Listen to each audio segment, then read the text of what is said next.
Pooja ma'am. Welcome to you all in our OSS YouTube channel and our chapter that is the semiconductor. हम इसको अब आगे पढ़ने वाले हैं, ठीक है। लेक्चर्स डिले हो गए हैं, मैंने रीजन भी आपको बताया था कि मुझे फीवर था, इसकी वजह से मैं आप लोगों को डेली बेसिस पे लेक्चर नहीं प्रोवाइड कर पाई, लेकिन आज से हमारे लेक्चर्स जो है वो डेली बेसिस पे स्टार्ट हो गए हैं, ठीक है। अभी तक हमने सेमीकंडक्टर का पार्ट 1 और पार्ट 2 देखा था, आज हम पार्ट 3 पढ़ने वाले हैं। बेसिक्स हम लोग देख चुके हैं कि what is actually the meaning of semiconductor, होता क्या है, यूजेस क्या है, ठीक है। चलो आज हमको जो पढ़ना है that is energy band in a solid, या तो आप energy band in a crystal भी बोल सकते हो, ठीक है। Energy band in a crystal भी आप बोल सकते हो, ठीक है। अभी तक आपने जो हम लोग स्पेशली बोर्स में पढ़े हैं कि जो हमारा जो एटॉमिक स्ट्रक्चर होता है it is depend on the orbitals. There are lots of orbitals 1 2 3 4 5 and for that orbital there are energy changes. मतलब अगर हम N1 के लिए देख रहे हैं तो हमारी जो एनर्जी है that is -13.6 electron volt, that is for 1 orbit, ठीक है। अगर हम N2 चेंज करते हैं तो हमारी एनर्जी भी चेंज होती है, N3 N4।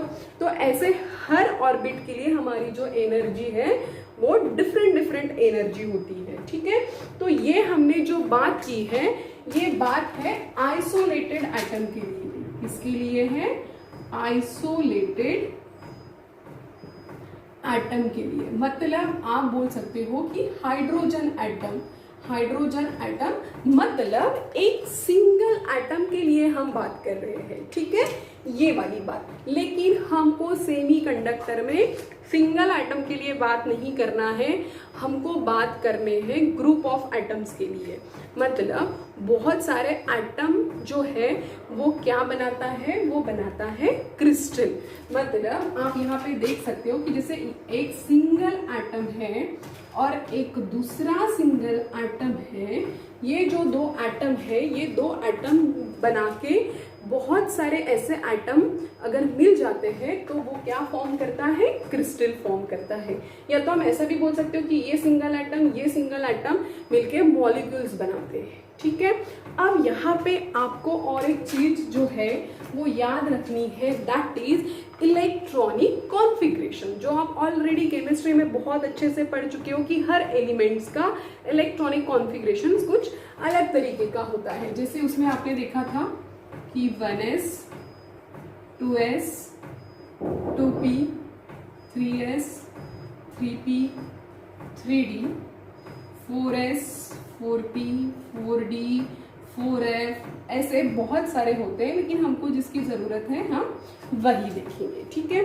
अभी जैसे हमने कोई भी एक एटम लिया, ठीक है, अब हर एटम के लिए इस तरीके का इलेक्ट्रॉनिक कॉन्फ़िगरेशन वो आप ऑलरेडी केमिस्ट्री में पढ़ चुके हो, ठीक है। तो जैसे कि मैंने एक एटम लिया, अगर हम वो एटम की बात करते हैं तो वो जो एटम है वो हो जाता है अपना सोडियम।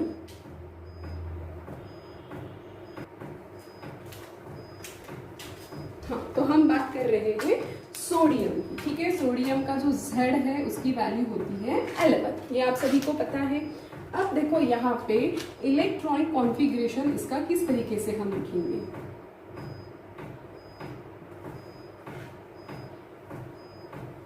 ठीक है। यहाँ पे आप देखिए, अब सोडियम है, यहाँ पे जो S और P है ये क्या है, सब शेल्स है। मतलब ऑर्बिट होता है 1 ऑर्बिट 2 ऑर्बिट 3 ऑर्बिट, उसके अंदर में सब शेल्स भी होते हैं, ये भी हमने बोर्स में देखा था। तो यहाँ पे जब इलेक्ट्रॉनिक कॉन्फ़िगरेशन हम लिखेंगे तो इसका फॉर्मेशन इस तरीके से रहेगा 1s देन 2s। देखो यहाँ पे मैंने कट कर दिया 1s, यहाँ पे मैंने कट कर दिया 2s, फिर यहाँ से कट किया तो पहले क्या आ गया 2p, देन क्या आ गया 3s, देन क्या आ जाएगा 3p, देन क्या आ जाएगा 4s। इस तरीके से इसका इलेक्ट्रॉनिक कॉन्फ़िगरेशन रहेगा। अब ये जो s शेल है, p शेल है, देन अभी तक क्या आया था p, देन d, ठीक है। ये जो शेल्स है ये शेल्स कितने इलेक्ट्रॉन्स कैरी करता है, तो नॉर्मली जो s शेल है इसमें रहते हैं 2 इलेक्ट्रॉन्स, जो p शेल है इसमें रहते हैं 6, और जो डी शेल है उसमें रहते हैं 10 और जो एफ शेल है उसमें रहते हैं 14। ये सिर्फ मैं ऊपर ऊपर आपको बता रही हूँ क्योंकि ये आप ऑलरेडी केमिस्ट्री में पढ़ चुके हैं, ठीक है। अगर एस रहा तो कितने इलेक्ट्रॉन्स रहेंगे 2, पी रहा तो 6, डी रहा तो 10 और एफ रहा तो 14। अब मुझे सोडियम के लिए चाहिए जिसका Z11 है, तो इसका कॉन्फ़िगरेशन कैसा रहेगा। एस में कितने इलेक्ट्रॉन्स रहते हैं 2 चले गए, कितने बचे रिमेनिंग जितने बचे दैट इज 9। अब फिर से एस है तो यहाँ पे कितने जाएंगे 2 + 2 दैट इज 4। अब पी में कितनी उसकी कैपेसिटी है 6 इलेक्ट्रॉन्स की कैपेसिटी है, तो 6 हो गया, मतलब ये कितने हो गए 10, एक ही बचा, तो एस में कितना चला जाएगा 1 और इसकी जरूरत इधर नहीं पड़ेगी। तो यहाँ पे देखो 2 + 2 4 + 6 10 + 1 दैट इज 11। तो यहाँ पे इसका कॉन्फ़िगरेशन इस तरीके से हो जाएगा। ये चीज आपको शॉर्टली मैंने बता दी क्योंकि आप ऑलरेडी केमिस्ट्री में इसको पढ़ चुके हैं, ठीक है। अब हम आगे बढ़ते हैं। आगे बढ़ते टाइम स्टूडेंट यहाँ पे देखो मैंने कहा था कि ये आइसोलेटेड एटम की बात है, लेकिन मुझे कॉम्बिनेशंस वाले एटम चाहिए, ठीक है। अब देखो जब दो एटम, मतलब ये सिंगल एटम की हमने बात की थी, यहाँ पे ये सिंगल एटम की हमने बात की थी, लेकिन यहाँ पे मानो 2 एटम्स है और वो कंबाइन होके क्रिस्टल बना रहे हैं। मे बी 2 ही नहीं रह सकते, बहुत सारे भी रह सकते हैं, तो वो बना के क्रिस्टल का फॉर्मेशन कर रहे हैं। तो एक एटम और एक एटम क्लोज आना चाह रहे हैं। जब वो क्लोज आते हैं तो उनमें क्या होगा, ये एक एटम है और एक एटम है, ये जब क्लोज आना चाहते हैं तो ये क्या करेंगे, ये एक दूसरे पे ओवरलैप हो जाएंगे। ये क्या हो जाएंगे, ये एक दूसरे पे इस तरीके से ओवरलैप हो जाएंगे। फिर इसमें भी इलेक्ट्रॉन्स रहते हैं, इसमें भी इलेक्ट्रॉन्स रहते हैं। ये इलेक्ट्रॉन्स इधर इसको अट्रैक्ट करेगा और यहाँ का जो न्यूक्लियस है ये इलेक्ट्रॉन्स को इधर अट्रैक्ट करेगा। मतलब यहाँ पे क्या हो रहा है, जब दो एटम पास में आ रहे तो वो ओवरलैप हो रहे हैं। ओवरलैप होने के बाद क्या हो रहा है, ये जो इलेक्ट्रॉन्स है इसको वो अपनी तरफ इंटरैक्ट कर रहे हैं, अपनी तरफ खींच रहे हैं। तो यहाँ पे क्या फॉर्मेशन हो रहा है, यहाँ पे ये जो सिंगल थे ये इस तरीके से ओवरलैप होके एक बन जा रहा है। और ऐसे ही मानो नंबर ऑफ है, अगर उनका फॉर्मेशन हो रहा है, अगर वो एक दूसरे पे ओवरलैप हो रहे हैं तो वो क्या फॉर्म करते हैं, वो फॉर्म करते हैं क्रिस्टल। वो क्या फॉर्म करते हैं, उनका फॉर्मेशन होता है क्रिस्टल। तो यहाँ पे आपको चीजें समझ में आ गई कि सिंगल एटम के लिए नहीं बात कर रहे हैं हम आइसोलेटेड के लिए नहीं बात कर रहे हैं, हम पूरे के पूरे सॉलिड के लिए बात कर रहे हैं। मतलब बोल सकते हो कि पूरे के पूरे क्रिस्टल बनाने के फॉर्म के लिए बात कर रहे हैं। तो इस तरीके से आपको इलेक्ट्रॉनिक कॉन्फ़िगरेशन मैंने शॉर्ट में बता दिया और ये बता दिया कि दो जब कंबाइन होते हैं तो वो क्या करते हैं, वो हो जाते हैं ओवरलैप। वो क्या हो जाते हैं, ओवरलैप। हाँ तो स्टूडेंट यहाँ पे देखो, जैसे कि हमने अभी ओवरलैपिंग की बात कर रहे हैं, तो अब हमको देखना है कि बैंड थ्योरी क्या होती है। अभी हमको देखना है कि बैंड थ्योरी क्या होती है। चलो फिर हम देखते हैं। जैसे कि मानो मैंने एक, जैसे कि पहले शॉर्ट में एक देख लो कि जैसे एक ये मॉलिक्यूल, एक ये एटम है, एक ये एटम है, ये दोनों कंबाइन होके एक सिंगल एटम बनाएगा, ठीक है। ये कंबाइन होके इस तरीके से ओवरलैप कर जाएगा और ये सिंगल एटम बनाएगा, ठीक है। अब यहाँ पे देखो क्या हो जाएगा। यहाँ पे आपने देखा था कि हर चीज के लिए एनर्जी, हर ऑर्बिटल के लिए एनर्जी डिफरेंट डिफरेंट है, ठीक है। अब दो थे वो कंबाइन हो गए तो ऑब्वियस है उसका एनर्जी चेंज हो जाएगा, ऑब्वियस है उसकी एनर्जी चेंज हो जाएगी, क्योंकि दो थे। सिंगल की एनर्जी तो इस तरीके से रहती है कि फर्स्ट ऑर्बिट में है तो -13.6, सेकंड में है तो -3.4, लेकिन हमको क्रिस्टल बनाना है, ठीक है। तो जैसे दो थे, दो जब कंबाइन हो गए, मैं सिर्फ दो की बात नहीं करूंगी, बहुत सारे भी हैं, अगर वो कंबाइन हो गए तो उनका क्या हो जाएगा, उनका एनर्जी चेंज हो जाएगा, उनका एनर्जी चेंज हो जाएगा। तो अब यहाँ पे देखो ये ओवरलैप हो गए। अब जैसे हम एक के लिए बात कर रहे हैं, हमने सोडियम ले लिया, ठीक है, सोडियम ले लिया यहाँ पे, ठीक है, 11 उसका एटॉमिक नंबर है और उसका इलेक्ट्रॉनिक कॉन्फ़िगरेशन यहाँ पे ऑलरेडी लिख के दे दिया है। ठीक है, अब ये उसके ऑर्बिटल्स है।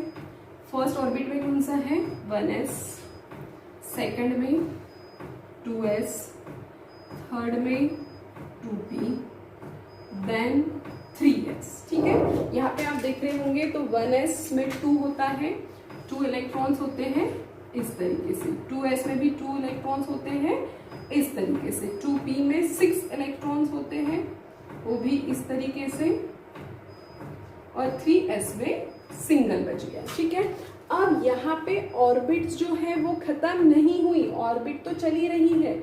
यहाँ पे आप देख रहे हो कि जैसे 3p 4s है, 3d 4p 5s 4d 4f, ये तो चलता ही रहेगा, लेकिन हमारे इलेक्ट्रॉन्स खत्म हो चुके हैं। ठीक है, हमारे इलेक्ट्रॉन्स जो है यहाँ पे वो खत्म हो चुके हैं। तो हमको क्या करना है, यहाँ पे शेल्स रहेंगे लेकिन इसमें इलेक्ट्रॉन्स नहीं रहेंगे। बात आपको समझ में आ रही क्यों नहीं रहेंगी? क्योंकि देखो 2 2 4 6 10 प्लस 1 11, सोडियम की बात कर रहे हैं, 11 तो खत्म हो गया, लेकिन ऊपर में ऑर्बिट्स तो रहेंगे लेकिन उसमें इलेक्ट्रॉन्स नहीं रहेंगे क्योंकि इलेक्ट्रॉन्स यहीं पे बैलेंस हो गए। ठीक है, ये हमने बात की सिंगल Na की, सिंगल एटम की। ठीक है, सोडियम का विच इज 11। ठीक है, अब हमको फिर से एक सोडियम का एटम लेते हैं, सेम Na11, सेम। ये क्या है यहाँ पे एनर्जी। ठीक है, ये है एनर्जी। ठीक है, हाँ, अब यहाँ पे देखो फिर से हमने सेम किया, यहाँ पे भी क्या रहेगा 1s 2s 2p 3s के बाद क्या था अपना, ठीक है 3s हो गया, then 3p, then 4s, then 3d। इस तरीके से ऊपर ऊपर चलता रहेगा। हम ज़्यादा नहीं लिखते हैं, हमको जितना काम है समझने के लिए हम उसको उतना ही लिखते हैं। ठीक है, यहाँ पे ये लिख दिया। अब इसके लिए भी सेम रहेगा इसी तरीके से, 1s, s में कितने 2 2 6 1 2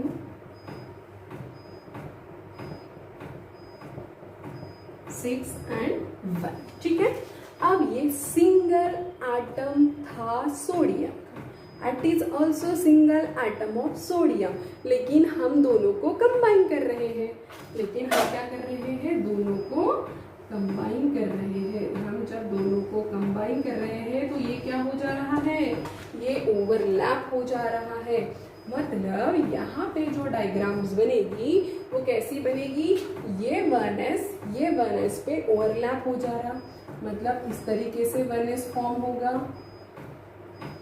2s भी ओवरलैप हो जा रहा, मतलब इस तरीके से 2s बनेगा, देन 2p भी ओवरलैप हो रहा, इस तरीके से 2p बनेगा, देन 3s भी ओवरलैप हो रहा। मतलब सब शेल्स एक दूसरे पे ओवरलैप कर जा रहे हैं, सब शेल एक दूसरे पे ओवरलैप कर जा रहे हैं। यही मुझे एक्चुअली आपको समझाना था कि जब हम सिंगल ले रहे हैं तो सिंगल डायग्राम्स बन रही है, लेकिन जब हम उनको कंबाइन कर रहे हैं तो ये एक दूसरे पे ओवरलैप कर रहे हैं। ठीक है, अब ये तो हमने सिर्फ 2 एटम की बात की। अगर हमने नंबर ऑफ एटम्स की बात की, हमने अगर नंबर ऑफ एटम्स की बात कर ली, मानो यहाँ पे मैंने 3 कर दिया तो यहाँ पे तो 3 ओवरलैप्स हो जाएंगे, यहाँ पे तो 3 ओवरलैप्स हो जाएंगे, यहाँ पे तो 3 ओवरलैप्स हो जाएंगे। इस तरीके से अगर मैंने यहाँ पे 4 की बात कर ली तो यहाँ पे तो 4 बन जाएंगे, यहाँ पे तो 4 ओवरलैप्स हो जाएंगे। मतलब जितने एटम हम कंबाइन करना चाहते हैं उतनी ओवरलैपिंग यहाँ पे हो जाएगी, उतनी नंबर ऑफ लाइंस की ओवरलैपिंग वहाँ पे हो जाएगी। तो यहाँ पे आप बात को समझिए। हाँ तो स्टूडेंट यहाँ पे देखो, हम सोडियम की बात कर रहे थे। अगर मैं 1 मोल की बात कर रही हूँ तो यहाँ पे कितना हो जाएगा, 6 × 10⁻23 एटम्स, 6 इंटू 10 की पावर 23 एटम्स। ठीक है, अभी यहाँ पे हम सिर्फ 3s को अगर कैलकुलेट कर रहे हैं, सिर्फ मैंने 3s को कंसिडर किया, तो अब देखो 6 इंटू 10 की पावर 23 एटम्स मतलब कितनी नंबर ऑफ लाइंस हो जाएगी, मतलब देखो इतने इतने एटम्स जब ओवरलैप करेंगे तो यहाँ पे लाइंस देखो कितनी बढ़ जाएंगी, कितनी लाइंस बढ़ जाएगी। तो ये जो लाइंस यहाँ पे बढ़ जाएगी, ये इसको बोलते हैं एनर्जी गैप। इसकी विड्थ ऑटोमेटिकली बढ़ जाएगी, तो इसको बोलते हैं एनर्जी गैप। मतलब क्या होगा, ओवरलैप हो रहा, ओवरलैप हो रहा, ओवरलैप हो रहा, तो लाइंस जो है वो बढ़ रही है, लाइंस जो है वो बढ़ रही है और एकदम पास 6 इंटू 10 की पावर 23 एटम्स अगर है तो कितनी कितनी कितनी सारी लाइंस यहाँ बन जाएंगी, और इतनी सारी लाइंस जब बनेगी तो वो एक विड्थ क्रिएट करेगी। वो क्या करेगी, वो एक विड्थ क्रिएट करेगी। अब देखो 1s से इलेक्ट्रॉन को 2s जाने के लिए एनर्जी लगेगी, यस एनर्जी लगेगी। 2s से 2p में जाने के लिए एनर्जी लगेगी, यस लगेगी। और वही अगर यहाँ पे 3s में बहुत सारे इस तरीके से लाइन बनेंगे तो यहाँ की एनर्जी और यहाँ की एनर्जी में गैप रहेगा। मतलब 3s में ही वो एक के ऊपर एक ट्रैवल करेंगे, मतलब 3s से 3p में जाने के लिए उनको 3s की पूरी लाइंस पहले पार करनी पड़ेगी, देन वो 3p में जाएंगे। मतलब यहाँ पे देखो डिस्ट्रीब्यूशन ऑफ एनर्जी, छोटा छोटा एनर्जी का डिस्ट्रीब्यूशन हो रहा है। और यहाँ पे अगर आप देख रहे हो तो 1s से 2s में जाने के लिए, जंप करने के लिए उसको ज़्यादा एनर्जी लग रही है। उसको क्या लग रही है, ज़्यादा एनर्जी लग रही है।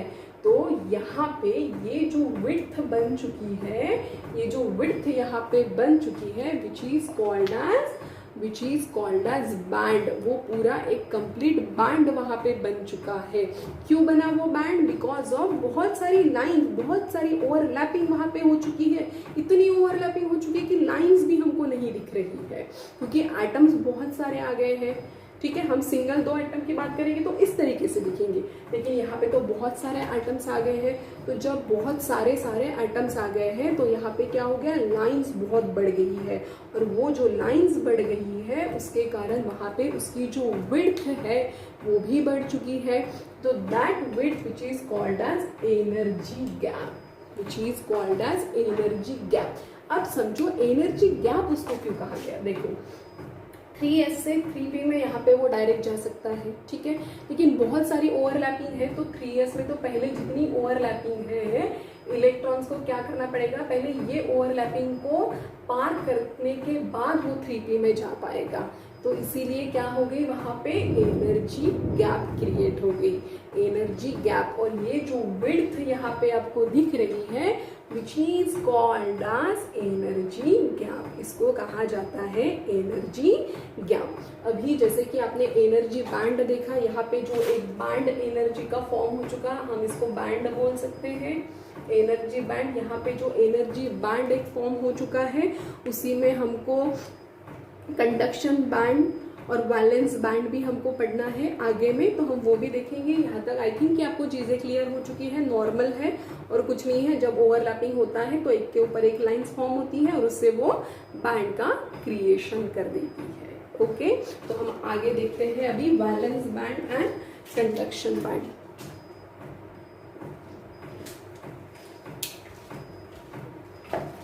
हाँ तो स्टूडेंट चलो फिर हम आगे देखते हैं। यहाँ पे तो आपको ये हो गया, यहाँ पे एक छोटा सा डायग्राम आप समझ लो। देखो जैसे कि हमारा यहाँ पे जो एनर्जी बैंड था, यहाँ पे जो हमने शेड्स देखे थे that is 2p, 3s and 3p। अब देखो जिसके पास मैक्सिमम एनर्जी रहेगा वो पहले स्प्लिट कर जाएगा, जिसके पास मैक्सिमम इलेक्ट्रॉन्स रहेंगे वो पहले स्प्लिट कर जाएगा। तो ये हमारा हायर ऑर्बिट है।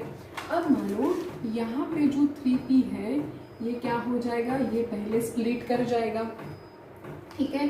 देन 3s था, ये इसके बाद में स्प्लिट कर जाएगा, और जो बचा 2p ये क्या करेगा, ये इसके बाद में स्प्लिट कर जाएगा। तो इस तरीके से क्या हो जाएगा, एनर्जी लेवल भी चेंज हो जाएगा। 2p से 3s में जाने के लिए डिफरेंट काइंड ऑफ एनर्जी लगेगी, 3s में 3p के जाने के लिए डिफरेंट काइंड ऑफ एनर्जी लगेगी, और जब बैंड बनेगा तो वहाँ पे भी डिफरेंट काइंड ऑफ एनर्जी लगेगी। तो इस तरीके से जो हमारे इलेक्ट्रॉन्स है वो स्प्लिट कर जाएंगे, ठीक है। अब यहाँ पे हमको कंडक्शन एंड वैलेंस बैंड देखना है पर्टिकुलरली क्या होता है। चलो तो देखते हैं। अब आपको एक चीज़ पता है कि ये हमारा न्यूक्लियस है, न्यूक्लियस के अराउंड में ऑर्बिट्स होते हैं, first orbit, second orbit, third orbit, ठीक है। और जब ऑर्बिट खत्म हो जाते हैं और जो लास्ट वाला ऑर्बिट होता है उसको कहते हैं वैलेंस बैंड। उसको कहते हैं, मानो कि ये लास्ट है, फर्स्ट, सेकंड, थर्ड और ये लास्ट, तो इसको कहते हैं वैलेंस बैंड। और जस्ट वैलेंस बैंड के बाद में होता है conduction band. Just valence band के बाद में होता है कंडक्शन बैंड, ठीक है। और इन दोनों का जो गैप है, इन दोनों के बीच का जो गैप है वो बताता है कि ये कौन से टाइप का मटेरियल है, कंडक्टर है, इंसुलेटर है या सेमी कंडक्टर है। गैप अगर बहुत ज़्यादा, सॉरी एक मिनट स्टूडेंट, गैप अगर ज़्यादा है, इन दोनों के बीच की गैप अगर बहुत ज़्यादा है तो ये बन जाएगा इंसुलेटर। गैप अगर कम है तो ये बन जाएगा कंडक्टर। और गैप अगर मिनिमम है, बहुत ज़्यादा नहीं बहुत कम नहीं, बीच में है, तो which is called as semi conductor, ठीक है। तो यहाँ पे आपको ये चीज़ समझ में होगी, कुछ नहीं है valence band, conduction band. Valence band मतलब ये जो ऑर्बिट है, there are number of orbits, और सब ऑर्बिट खत्म होने के बाद लास्ट वाला जो ऑर्बिट रहेगा which is called as valence band, और उसके जस्ट बैक जो रहेगा उसको कहा जाता है कंडक्शन बैंड, ठीक है। तो यहाँ पे हम डायग्रामेटिक रिप्रेजेंट से भी इसको समझ लेते हैं एक बार कि क्या होता है एक्चुअली। बोर्ड हमारा छोटा है इसलिए बार बार मिटाना पड़ रहा है, लेकिन कोई दिक्कत नहीं है।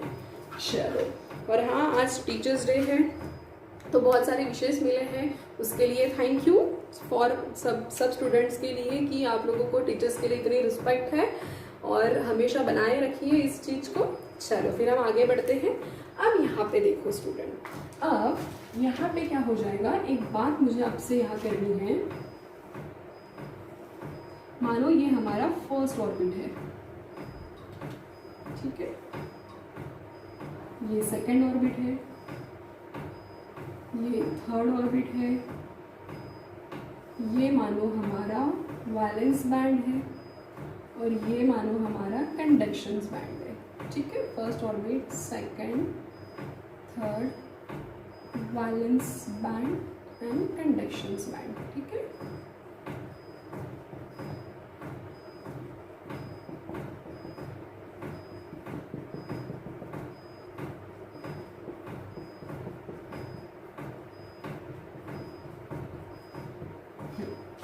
अब यहाँ पे देखो स्टूडेंट, ठीक है। अब यहाँ पे अगर आप देख रहे होंगे तो आपको एक चीज़ यहाँ पे समझ रही है, ठीक है। और इन दोनों के बीच में हमको क्या दिखाई दे रही है, गैप, एनर्जी गैप, और ये एनर्जी गैप डिसाइड करेगी कौन सा मटेरियल यहाँ पे है।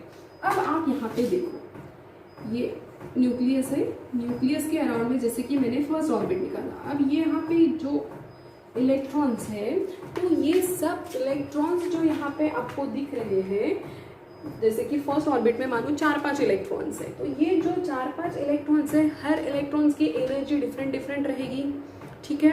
यहाँ पे जितने इलेक्ट्रॉन्स है सबकी एनर्जी डिफरेंट रहेगी, लेकिन हम इसको कंबाइन बना रहे हैं, इसको हम क्या कर रहे हैं, कंबाइन बना रहे हैं।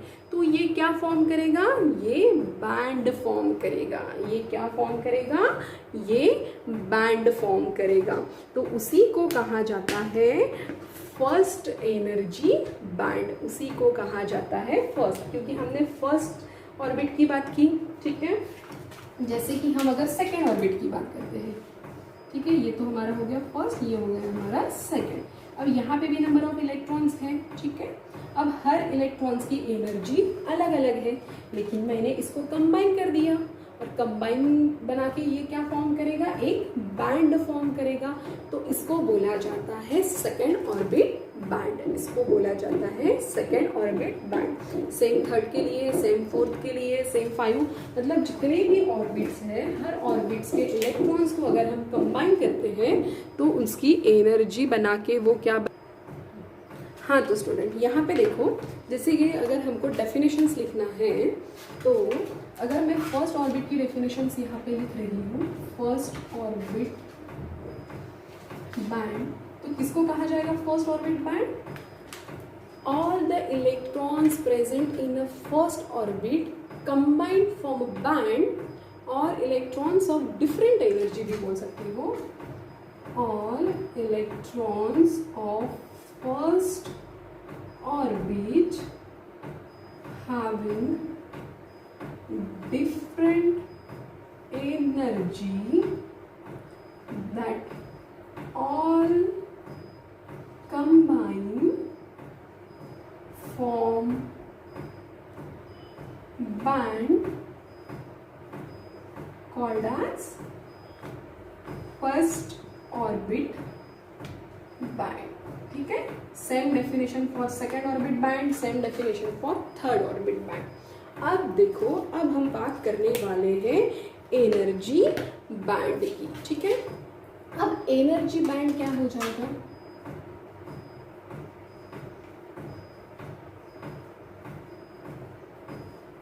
देखो अब हम बात करने वाले हैं एनर्जी। ठीक है, एनर्जी बैंड की।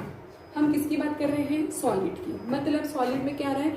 इन सॉलिड हम क्या कर रहे हैं? सॉलिड में कंबाइन कर रहे हैं एटम्स को। हम क्या कर रहे हैं? सॉलिड में हम क्या कर रहे हैं? सॉलिड में कंबाइन कर रहे हैं एटम्स को।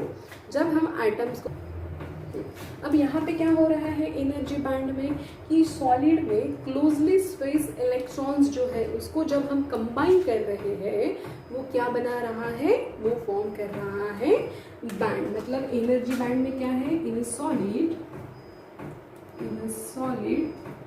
क्लोजली स्पेस्ड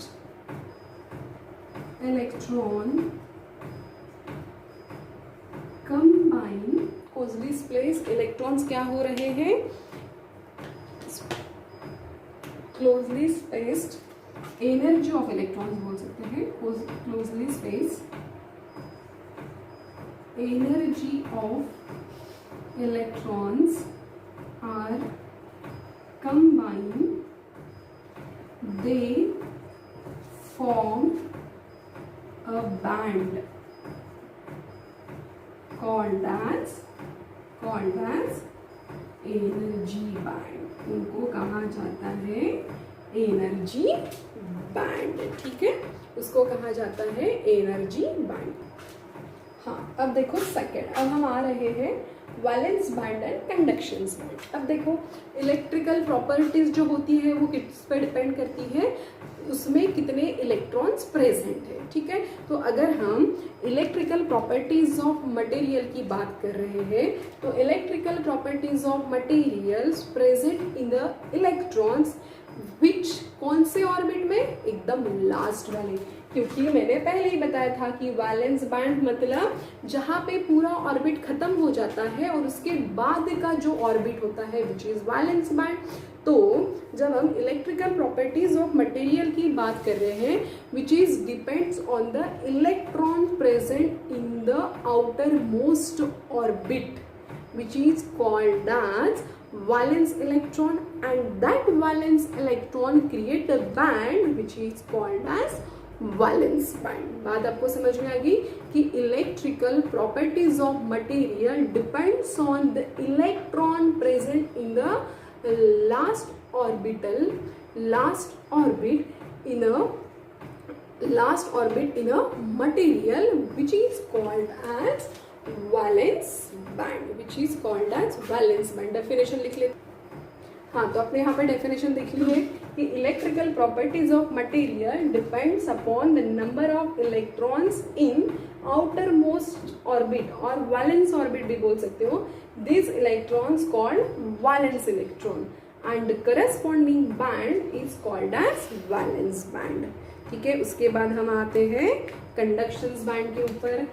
तो कंडक्शन बैंड क्या हो जाएगा, ये तो आपको पता ही है क्या हो जाएगा conduction band. It is just the next level in energy band after valence band, ऐसा भी लिख सकते हैं, the next orbit in a energy band after valence band called as conduction band, ठीक है। कंडक्शन बैंड क्या है, जस्ट वैलेंस बैंड के बाद वाला जो लेवल है which is called as conduction band. अब यहाँ पे अब हमको देखना है सेम, यहाँ पे हमको देखना है कि गैप क्या होती है। सेम हमारी जो डायग्राम है वो एज इट इज रहेगी। यहाँ पे मानो आपका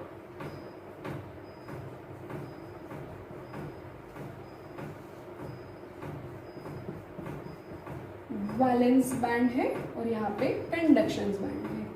इन दोनों का जो गैप है,